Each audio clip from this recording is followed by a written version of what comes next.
আমরা সবাই জানি দুর্গাপূজা মানে কৈলাস থেকে মায়ের বাপের বাড়ি আসা।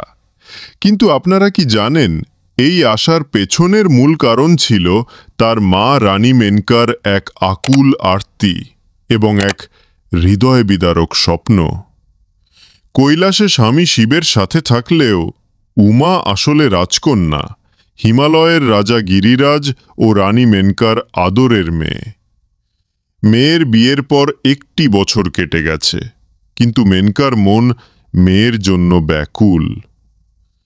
তিনি গিরিরাজকে বলেন, আমার সোনার উমা কেমন আছে? জামাই তো শ্মশানবাসী, উদাসীন। আমার মেয়ে নিশ্চয়ই খুব কষ্টে আছে।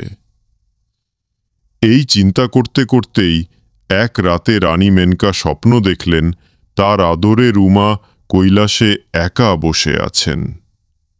তার রাজকীয় পোশাক নেই, মুখে হাসি নেই, শরীর শীর্ণ। মেনকা স্বপ্নে উমাকে জিজ্ঞেস করলেন, কিরে উমা, তুই এমন কেন হয়ে গেছিস?